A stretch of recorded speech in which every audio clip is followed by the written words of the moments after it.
నమస్కారం, welcome to I dream. ధర్మ మార్గం విత్ విజిత కార్యక్రమానికి స్వాగతం.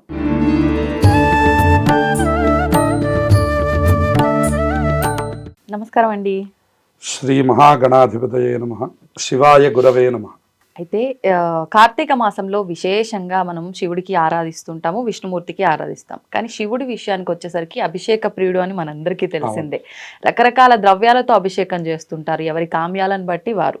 అసలు నిజంగా ఈ అభిషేకాలు ఎందుకని శివుడికి ప్రత్యేకించి ఇంత ప్రీతికరము, మరి ఎటువంటి ద్రవ్యాలతో చేస్తే ఎటువంటి ఫలితం వస్తుంది, కంప్లీట్గా మనం అభిషేకాల గురించే మాట్లాడుకుందామండి. తప్పకుండా. అభిషేక ప్రియ శివ, ఇది లోకంలో అందరికీ తెలిసిన విషయమే. అవును. విశేషించి కార్తీక మాసానికి వచ్చేసరికి ఎందుకు ఈ ప్రాధాన్యత అంటే, తులారాశిలో రవి ఉన్నప్పుడు వచ్చేటటువంటి ఫలితాల గురించి కార్తీక పురాణం చాలా విశేషంగా చెప్పింది. అందులో ఈ మాసంలో ఎవరైనా గనక శివారాధన గనక చేసినట్లయితే సంవత్సరం అంతా కూడా శుభ ఫలితాలు కలుగుతాయి అనే విషయాన్ని చెప్పబడింది.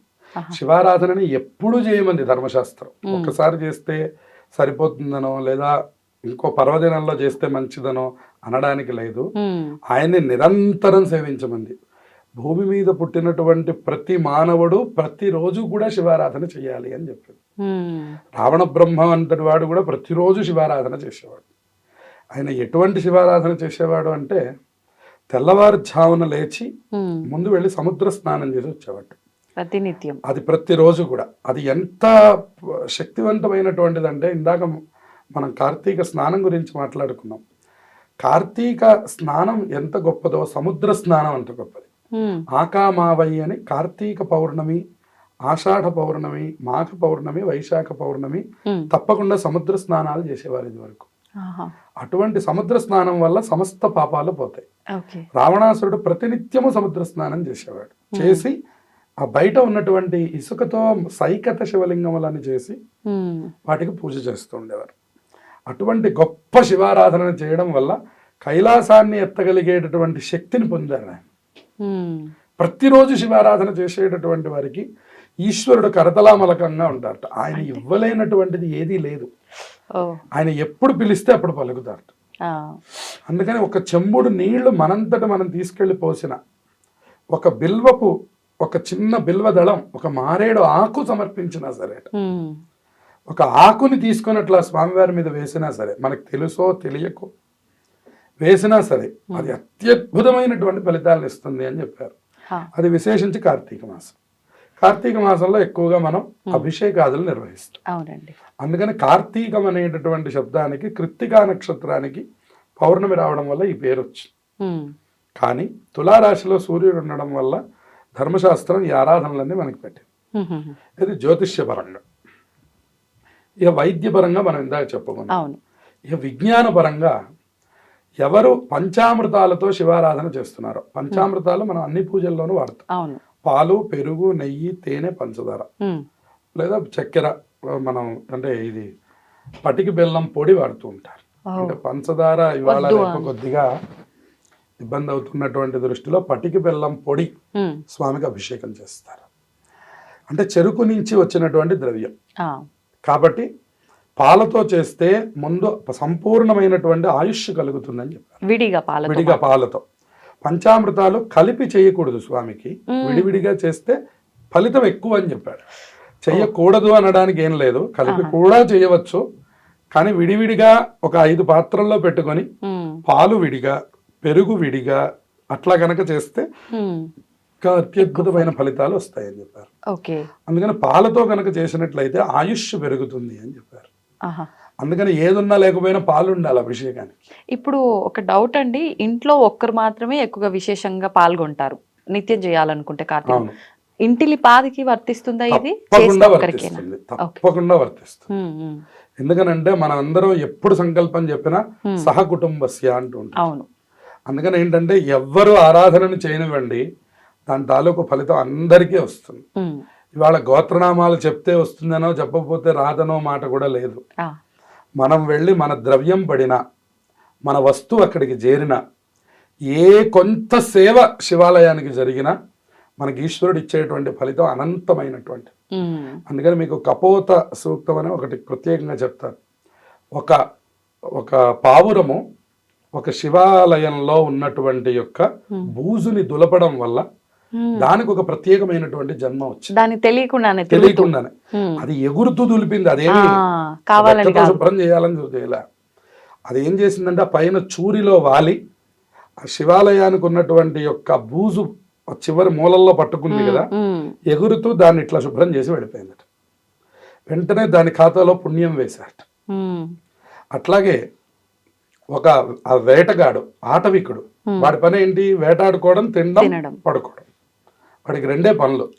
వాడు ఆ రోజంతా చూస్తూ ఉన్నట్ట. పొద్దున్న నుంచి సాయంత్రం వరకు ఒక్క జంతువు కూడా వాడికి వేటకి రాలేదు. వాడు అలాగే చూస్తూ కూర్చున్నాడు. ఓహో, నేను ఇట్లా కింద తిరుగుతుంటే రాదేమో అని పైన కూర్చున్నాడు.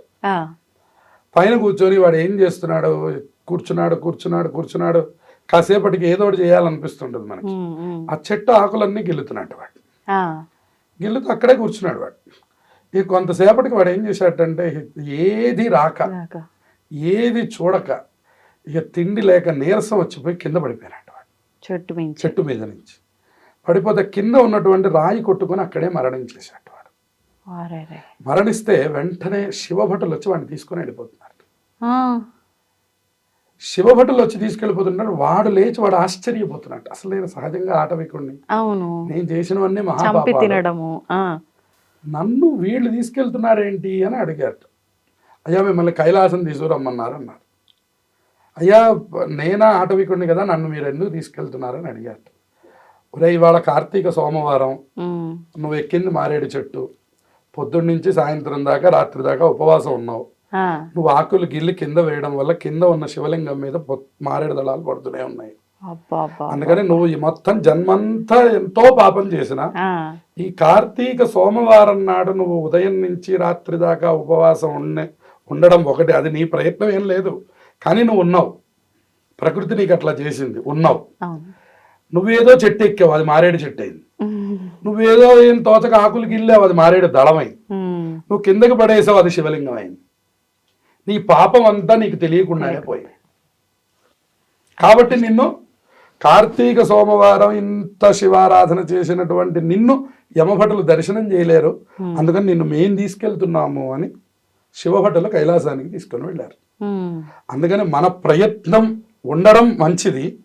ప్రయత్నం లేకపోయినా కూడా కొన్ని మంచి పనులు జరిగితే, మన ప్రయత్నంతో కూడి మనం ఏదైనా ఒక అభిషేకం చేసుకోగలిగితే, మన ప్రయత్నం వల్ల పాలతో చేసి, పెరుగుతో చేసి, నెయ్యితో చేసి, తేనెతో చేసి, ఒక్కొక్క దానికి ఒక్కొక్క ఫలితం. పాలతో చేస్తే ఆయుష్ కలుగుతుంది, పెరుగుతో చేస్తే సంపద కలుగుతుంది, ఆ నెయ్యితో చేస్తే అహంకారం తొలగిపోతుంది.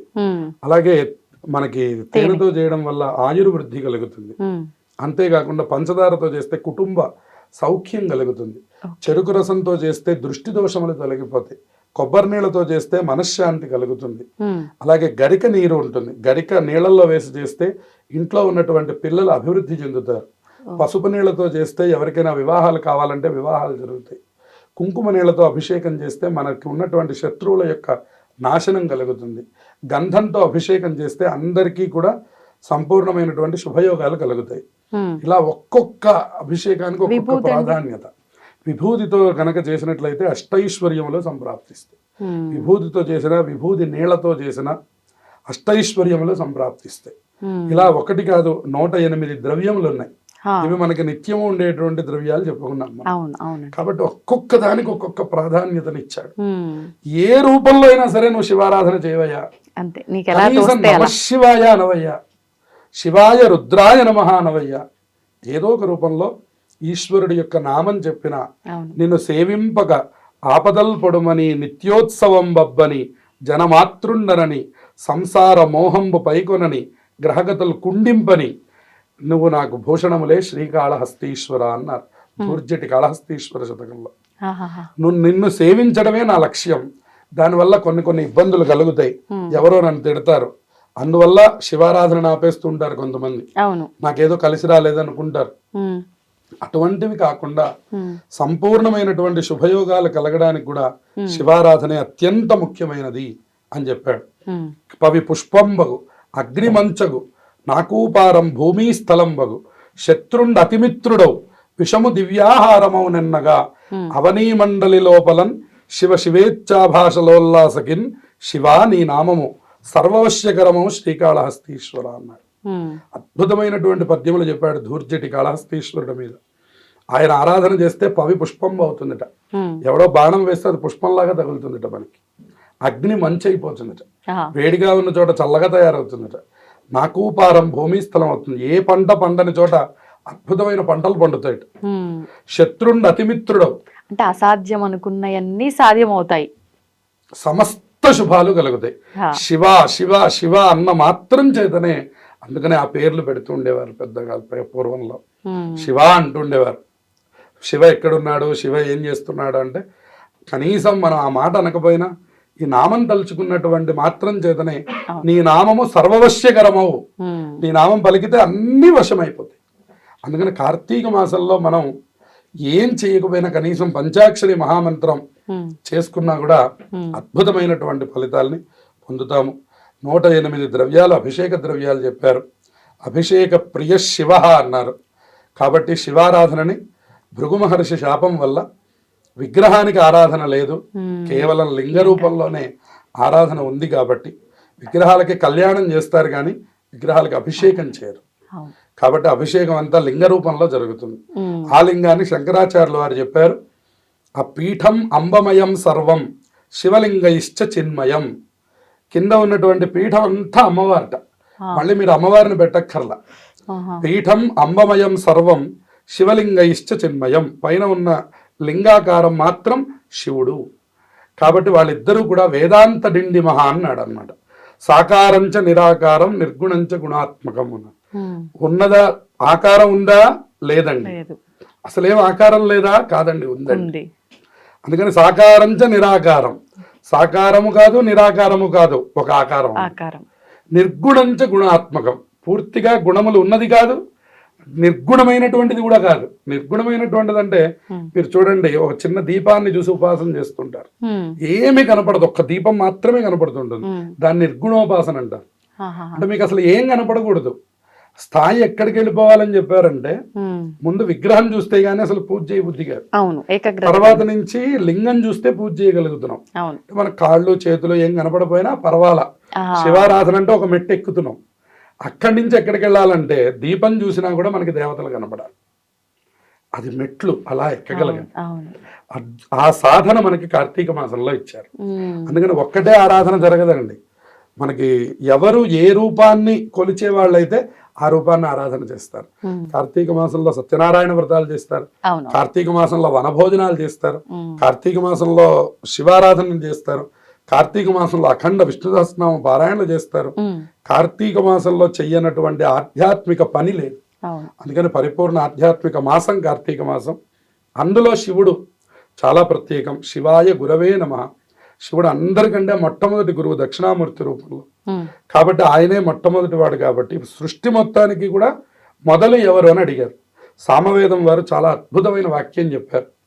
ఒకళ్ళు అడిగారు, అయ్యా అన్నన్ని లీటర్ల పాలు పోస్తున్నారు, అన్నన్ని లీటర్ల పెరుగు పోస్తున్నారు, దాని బదులు ఎవరికైనా ఇస్తే భోజనం చేస్తారు కదా అని అడిగారు. ఇప్పుడు సామవేదం వారు చెప్పిన మాట చాలా అద్భుతమైనటువంటి, మనం వృక్షం నుంచి పండు తినాలి అంటే మనం కొమ్మల మీద నీళ్లు చల్లకూడదు, కొమ్మలకి మూలమైనటువంటి వేళ్ల దగ్గరలో నీళ్లు పొయ్యాలి. ఈ నీళ్ళు ఇక్కడ పోస్తుంటే ఫలం అక్కడ ఇస్తుంది ఏంటండి, దీనికేం బుద్ధి లేదా, నీళ్ళు ఎక్కడ పోసామో అక్కడ తినాలి కదా అని అంటే అది మన మూర్ఖత్వం. అలాగే సృష్టి మొత్తాన్ని కాపాడుతున్నటువంటి యొక్క శివుడు, ఆయనకు అభిషేకం చేస్తే సృష్టి మొత్తానికి ఉపయోగం అనుకోవాలి. కానీ లీటర్ల నీళ్లు పారబోస్తే అదేదో వాడికి అన్నం దొరకట్లేదంటే మరి రోజు అన్నం ఇస్తున్నావా వాడికి, మరి ఈ మాటలు ఎందుకు మనకి?